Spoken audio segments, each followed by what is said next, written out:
Boa noite, meus amados irmãos. Paz seja com todos. Amém. Eu quero compartilhar bem rápido, antes de entrar na palavra, um testemunho, uma experiência, de ministério. O nosso irmão Davidson estava cantando essa canção sobre milagre, e do nosso irmão Michael. Tem coisas surpreendentes. Minha esposa trabalha numa escola hoje cristã, e ela é responsável por dar aula, ensino religioso, educação cristã e projeto de vida. E sempre que ela estava falando e ensinando nas aulas, para aquela galerinha ali dos 11, 12 anos, que é aquela turma ali do 7º, 8º ano, ela sempre acabava falando sobre mim. E falando, que Deus havia me curado num retiro e tal. E foi gerando uma expectativa no coração daquela guriada. E aí ela prometeu que um dia eu iria lá, mas para mim ir lá falar para eles e pregar, para eles dar a matéria, eu tinha que ir de bermuda, porque eu tinha que mostrar a cirurgia do meu joelho. E aí o Senhor permitiu que, e deu uma palavra para que falasse sobre milagre, ativando a fé dessa geração, Porque às vezes a gente parece que os milagres aconteceram em outras gerações, em outras coisas, e no resumo, fiz todos uns slides, passei as fotos da cirurgia lá, tinha gente que queria tampar o olho, tinha gente, no final, os mais audaciosos vieram botar a mão no meu joelho, tocar no parafuso, uma doideira. A Dani falou assim: meu Deus, vida, se chegar a gente em casa traumatizada, a culpa é tua. Mas no final eu lancei um desafio de fé.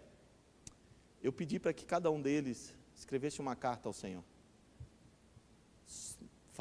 pedindo a Deus, expressando para o Senhor uma necessidade de um milagre. Se eles tinham um milagre que eles gostariam de pedir para Deus.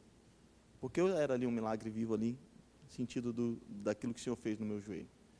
E aí, entregamos um papel para cada um deles e alguns escreveram. Eu falei que eu não iria ver, eu iria estar orando no meu período de oração. E aí, hoje à tarde, eu estava tendo um momento com o Senhor, preparando a palavra, e o Espírito Santo me trouxe isso à memória. Eu saí de onde eu estava, fui no quarto buscar o envelope, porque eu não tinha lido as mensagens. Eu tinha dito para eles que eu não ia ler, porque era uma carta deles ao Senhor, mas que eu estaria orando. Mas o Senhor disse para mim assim: abra e leia. Amados, eu fiquei constrangido, tamanha fé e sobre os pedidos de milagre. Não era para eles, mas era sobre os outros. É sobre isso. A maior parte dos pedidos era sobre cura sobre os avós, sobre o relacionamento dos pais, para que não houvesse separação, sobre libertação de vícios sobre os pais. Tinha um outro que pedia assim: Senhor, eu quero tirar todo o mal do meu coração. Mas boa parte era sobre os pais e sobre os outros, os pedidos de milagre. Eu chorei copiosamente essa tarde, quando eu li cada um. Eu não sei porque, eu entendi depois por que o Senhor me levou a ler tudo aquilo. Então, para que o meu clamor fosse maior sobre a vida deles. Então, amados, eu chorei e tenho chorado para que o Senhor atenda as orações dessa geração. Para que o Senhor ative no coração deles como ativou no meu. E eu não sei por que eu estou falando isso, e não tem nada a ver talvez com a palavra, mas na minha adolescência e na infância de muitos aqui, ou de muitas crianças, a fé. Porque ela é uma fé sólida, através dos sinais e das maravilhas, dos milagres vivenciados. Amém? Eu queria compartilhar isso, não sei. Bom, está na mão do Senhor, Deus sabe o porquê. Vamos para a palavra. Eu gostaria que você, que trouxe a Bíblia, abrisse lá no livro de Lucas, capítulo 5, do versículo 1 ao 11. Essa é uma passagem conhecida.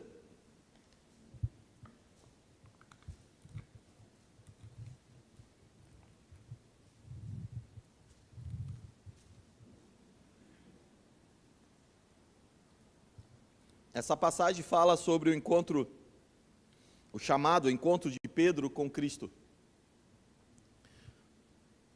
Mas eu coloquei como um texto para mim, para aquilo que o Senhor estava falando comigo, eu coloquei a seguinte frase: pode ser que o Senhor esteja mudando a direção para onde você está indo, ou te tirando do lugar onde você está e te mandando para um lugar novo. Por que eu digo isso, amados? Porque quando nós lemos esse texto, nós vamos entender que algo estava acontecendo ali com Pedro e com aquelas pessoas que estavam com ele, mas quando Cristo chegou ali, houve uma mudança. Algo aconteceu naquele ambiente, naquela pesca maravilhosa, mas que não tinha a ver com uma multiplicação de peixes, mas sim com o chamado de alguém. Amém? Eu quero ler com vocês o texto que diz assim: certo dia, Jesus estava perto do lago de Genezaré, e uma multidão o comprimia em todos os lados para ouvir a palavra de Deus. Então, ele viu à beira do lago 2 barcos, deixando ali pelos pescadores que estavam lavando as suas redes.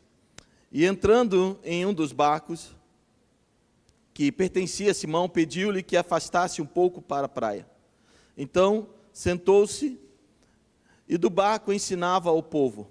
Tendo acabado de falar, disse a Simão: vá para onde as águas são mais fundas e lance as redes para a pesca. Simão respondeu: mestre, trabalhamos muito a noite inteira e não pegamos nada. Mas porque tu que estás dizendo isto, eu vou lançar as redes. Quando fizeram, pegaram tão quantidade de peixes que as redes começaram a se romper.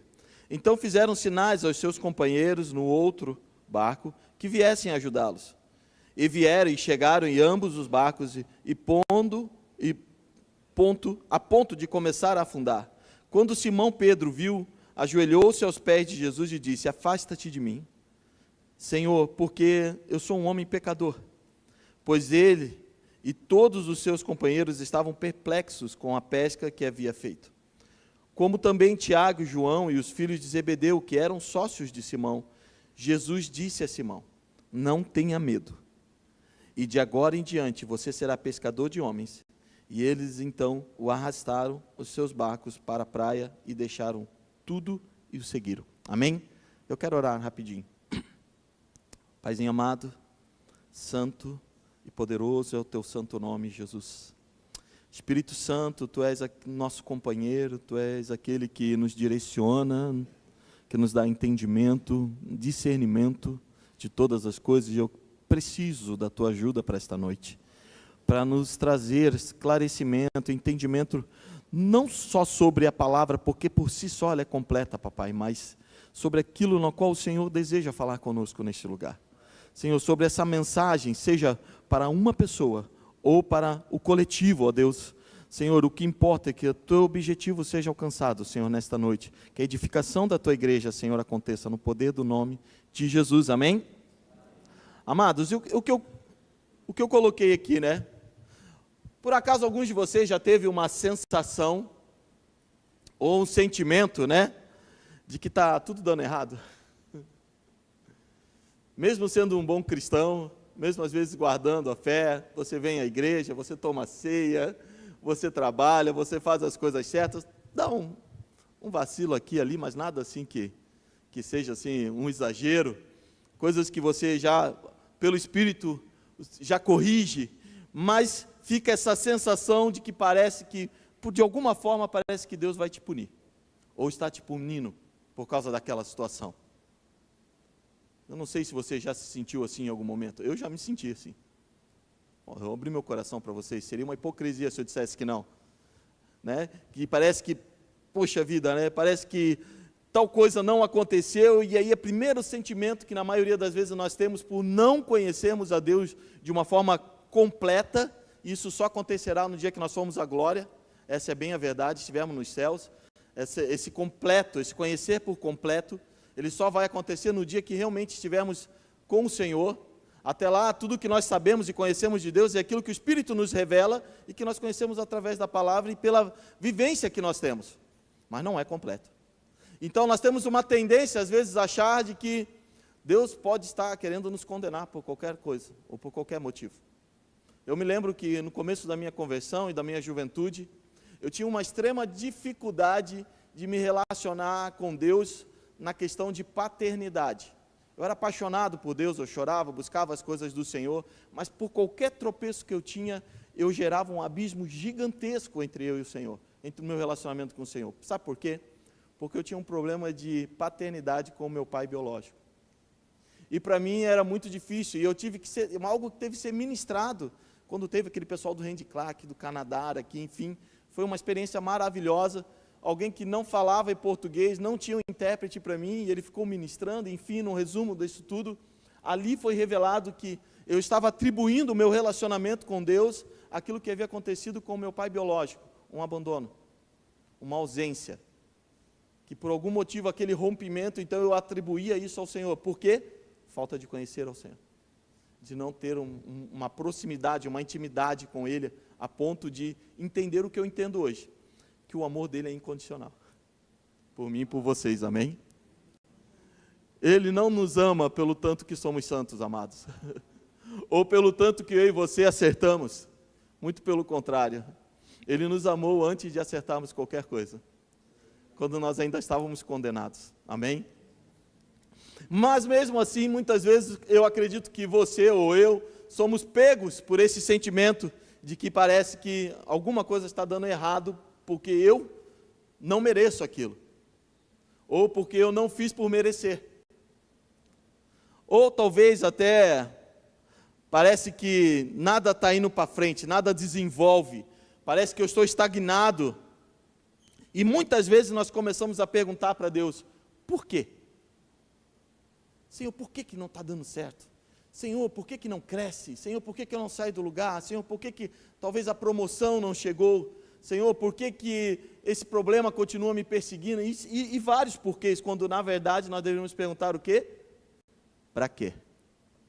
Para que isso está acontecendo, Senhor? Qual é o propósito disso? Essa é bem a verdade, né? Mas no meio dessa confusão toda, na maioria das vezes, nós só ficamos no porquê, em vez de perguntar para quê, aonde o Senhor quer nos levar. E é um pouco sobre isso que eu quero falar hoje. Eu quero trazer para vocês, amados, uma perspectiva de que pode ser que isso que está talvez travando, não todos, seria quase que impossível, mas algum de nós hoje, ou você nessa noite, aquilo que está acontecendo, que você está tão aflito, pode ser que seja um momento em que o Senhor esteja trabalhando na sua vida para mudar o teu foco, ou a direção para onde você quer ir, estava indo, para te trazer talvez para o centro da vontade dEle.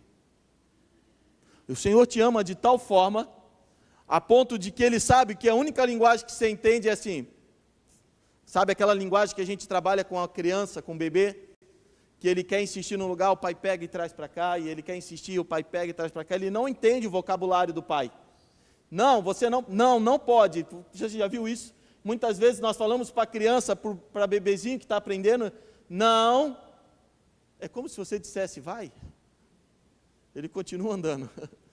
Antigamente dizia assim, deixa ele botar o dedo na tomada que ele vai aprender. Hoje em dia, se fizer isso, é doideira, né? Os pais não têm mais coragem, antigamente, deixa ele botar, deixa. Então, viu? Hoje em dia, não, hoje em dia, se você chegou perto da tomada, pelo amor de Deus, vai morrer. Eu não sei o que acontece, mas enfim, é a geração que nós vivemos hoje, né? Hoje em dia, uma criança não anda mais descalça, né? Eu me lembro que com o Samuel ainda levava ele no barreiro para que ele pudesse andar descalço e voltar com o pé, assim, né? Marcado, né? Só para ouvir a Dani falar assim, meu Deus, vou ter que jogar essa roupa fora, né? Hoje em dia, nós temos perdido isso. Mas o que eu quero falar para você, amados, é que se nós observarmos algumas características desse texto, a Bíblia fala que já existiam alguns deles que estavam lavando a rede. Quando um pescador, e eu não entendo basicamente nada, mas se eu falar alguma besteira, alguém pode me corrigir aqui. Quando um pescador está lavando a rede, é porque ele sabe que acabou. Não tem mais nada para fazer ali. Ou ele já pegou muito peixe e está lavando, ou ele não pegou nada e ele encerrou o dia dele e acabou, não esquece. Ele está desistindo de pescar naquele momento. Não quer dizer que ele não possa voltar um dia, ou no outro dia, mas naquele momento, a pesca para ele encerrou. E muitas vezes, amados, eu e você podemos já estar lavando as nossas redes, diante dessas situações. quando na verdade o Senhor quer que a gente continue jogando ela. Ou quando eu e você, na verdade, precisamos esperar que Jesus adentre no barco. É só por um tempo. Às vezes não tem a ver com a solução do problema, mas com permanecer nele até que Jesus chegue para resolver. Não começarmos a lavar as redes antes da hora. Tanto que a Bíblia diz que a abundância foi tanta que ele teve que chamar os outros amigos, provavelmente aqueles que já estavam parados também, já estavam para desistir, vieram correndo, porque os barcos estavam afundando de tanto peixe que tinha. Esse é um dos primeiros pontos. Muitas vezes nós estamos já com a nossa expectativa, já desistimos, perdemos a expectativa da solução daquilo que estamos vivendo, ou do momento em que nós estamos passando, amados. Por isso que eu disse que talvez não seja para todos, seja para alguém específico, mas o nosso Deus é um Deus pessoal. Ele diz que uma alma vale mais do que o mundo inteiro.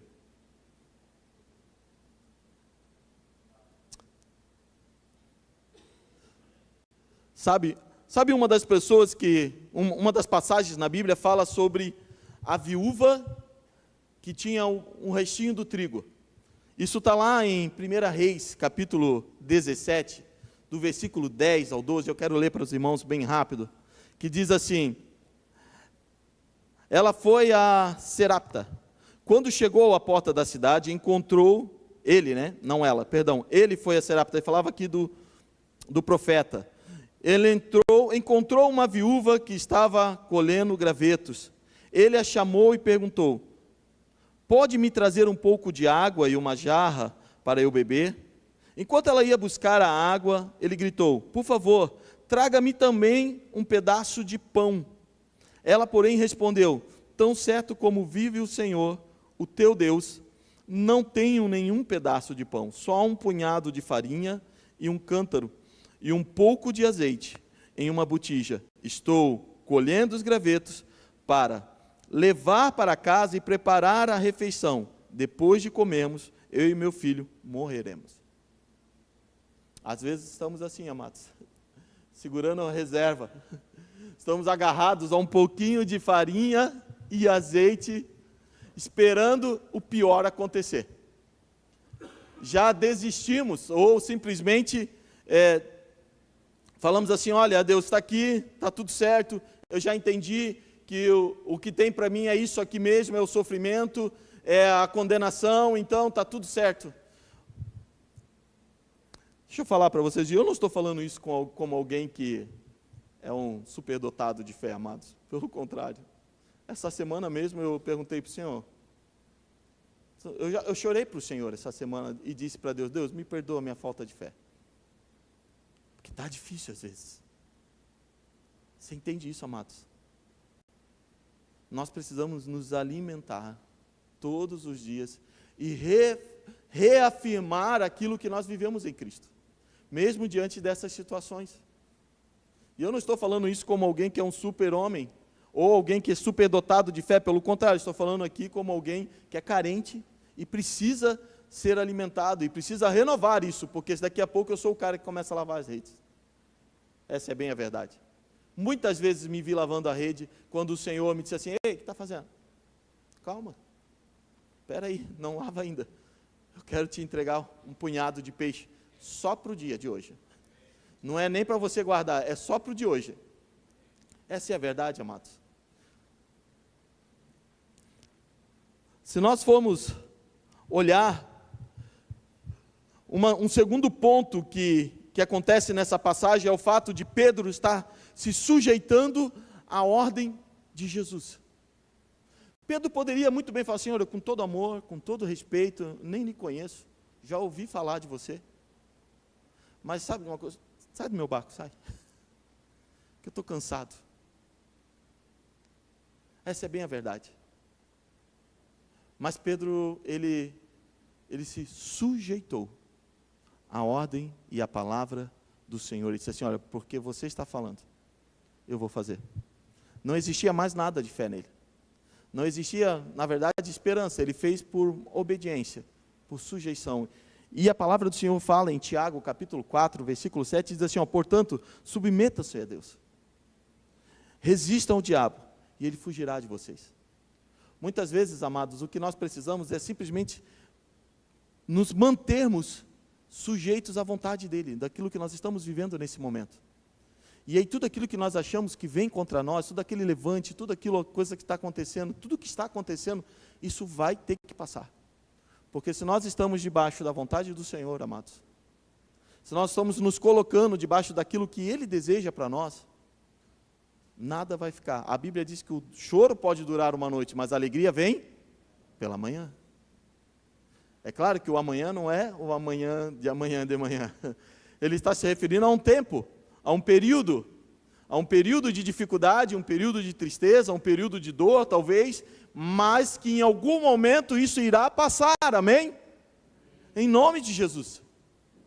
E aí vem a parte que é a alegria, onde há bonança, onde há felicidade, onde a gente consegue desfrutar desse momento. Mas isso em Cristo. Para onde o Senhor está nos levando, amados? Você já parou para perguntar que pode ser que tudo isso seja Deus trabalhando em nós, ou em você, para fazer uma mudança de mente, de visão, para te levar a outros lugares? Porque se o Senhor permitir que você continue, que as coisas continuem do jeito que elas estão, você vai caminhando e vai indo, está indo e está indo. Mas o propósito de Deus é aqui, e você está indo para lá. E eu nem sei por que eu estou falando isso, mas eu acredito que há um propósito, há o Senhor falando com alguém nesse lugar. Em nome de Jesus, assim como o Senhor falou comigo em casa. De que talvez não seja só uma questão, não é só uma tribulação, mas você entende? Nem tudo é culpa do diabo. Muitas das coisas nós plantamos e temos que colher os frutos, outras são as formas que o Senhor utiliza para nos fazer enxergar o seu plano, a sua vontade, ou nos direcionar. Muitas vezes, é como se o Senhor estivesse que criando aquele caminho. Você já viu que existe, alguns cientistas criam um labirinto, né? Para o ratinho poder chegar no alimento. Porém, esse labirinto, eles têm passagens e tem portas que estão trancadas. Imagine se todos os caminhos dessem a comida. Não daria certo. Não teria aprendizado nenhum para aquele rato. Mas ele treina uma vez, ele treina o caminho, ele treina outro, daqui a pouco ele solta ele vai direto, ele sabe o caminho que ele tem que seguir para chegar aonde ele precisa estar. Amém? Sabe uma pessoa que nos traz assim, uma referência sobre essa questão de irmos e estarmos aonde o Senhor deseja? Não tem nada e ninguém melhor do que Jonas. Jonas foi chamado por Deus, isso está lá no livro de Jonas, capítulo 1, do versículo 2 ao 3, que diz assim, o Senhor falando com ele, vá depressa à grande cidade Nínive e pregue contra ela, porque a sua maldade subiu à minha presença. Jonas, porém, fugiu da presença do Senhor, dirigiu-se para Tarsis, desceu da cidade de Jope, onde encontrou um navio que se destinava àquele porto. Depois de pagar a passagem, embarcou rumo a Tarsis para fugir do Senhor. E aí você conhece o decorrer da história. A Bíblia diz que ele está lá, está escondido, e o barco começa a ser açoitado, e está todo mundo perecendo, está todo mundo morrendo, e às vezes a tua família está sofrendo, porque você simplesmente não quer ir na direção em qual o Senhor te chamou. Você está fugindo disso. E aí está todo mundo perecendo. Está todo mundo se desfazendo das coisas, jogando a bagagem fora, tendo que abrir mão de muitas coisas, só porque você precisa voltar para o centro da vontade de Deus. E deixa eu te falar, de verdade, Deus não vai desistir de você, nem que Ele tenha que te colocar dentro do peixe. Deus vai te colocar dentro do peixe. Então, se duvidar, você já está no peixe. O peixe é o pior estágio. O peixe é o pior estágio, é o do solitário, é onde você já não tem mais o que comer, não tem mais o que beber. Talvez, eu não sei se Jonas se alimentava de alguma coisa, mas provavelmente estava em jejum lá dentro. Sabe-se lá com que tipo de clima, sei lá, atmosfera que Jonas estava. Provavelmente, eu acredito que de todas as situações, o estômago do peixe era a pior delas.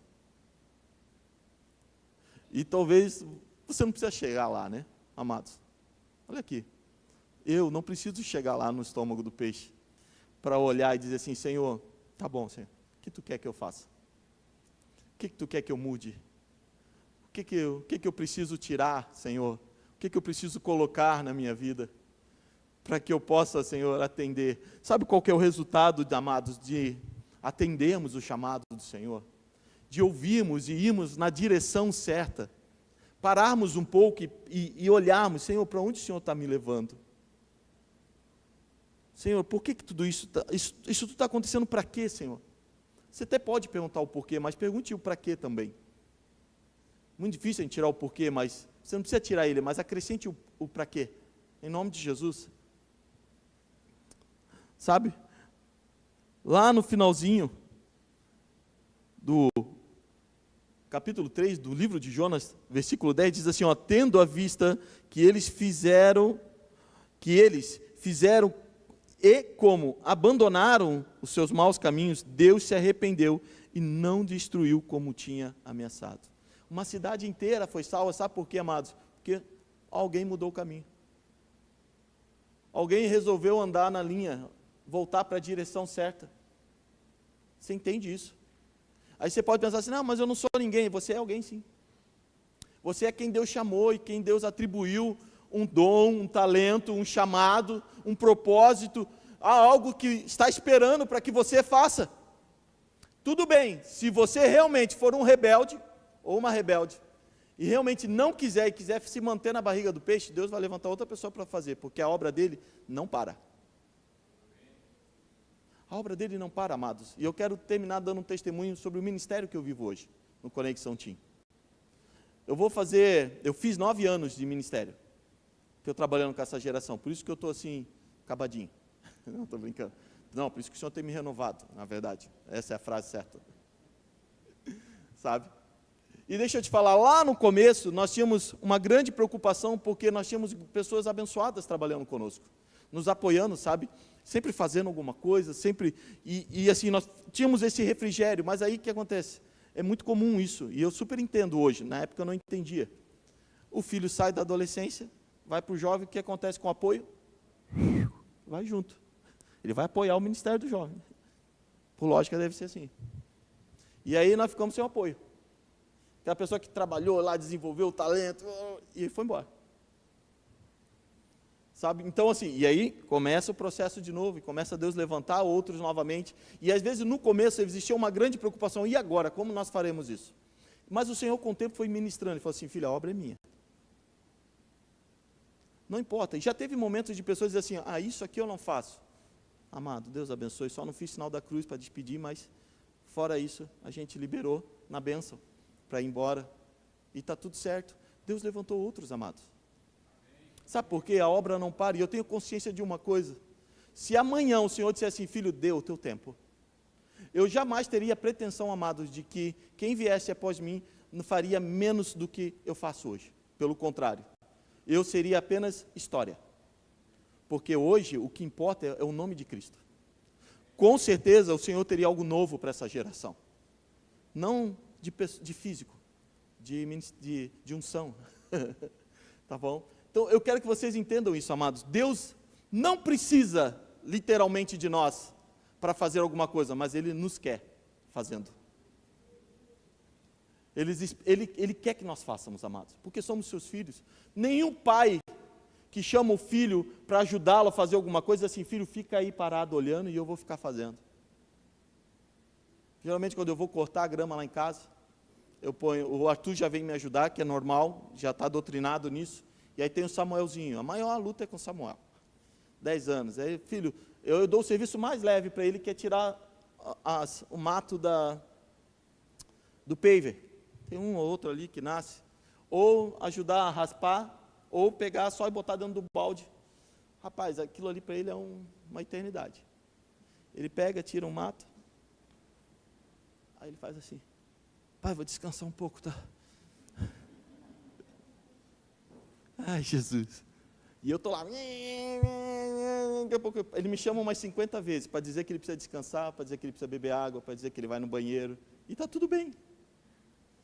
Minha vontade, na verdade, amados, é assim: some. Vai, fica lá dentro, vai jogar videogame, mas eu luto contra essa vontade. Digo, não, fica que você vai ficar comigo até o final. Um dia você vai tomar gosto por isso. Se você não tomar gosto, o mínimo que você precisa fazer é trabalhar bastante para pagar alguém para fazer. Se você não precisar fazer. E eu acredito, amados, que isso não se compara a Deus, mas Deus deve agir conosco dessa forma, na maioria das vezes. Filho, eu vou te dar isso aqui para fazer. Você vai tocar violão. Aí ele precisa ensaiar tantas horas por dia. Ele deixa para ensaiar no dia que ele vai tocar. E aí qualquer outro pai carnal, humano, diria assim: eu vou tirar esse cara daí. Deixa ele aí. Uma hora ele vai desenvolver. Uma hora ele vai crescer, uma hora ele vai amadurecer, uma hora ele vai crescer. E o que eu olho para ele não é o hoje. Eu olho para ele lá na frente. Amém, amados? Vamos orar.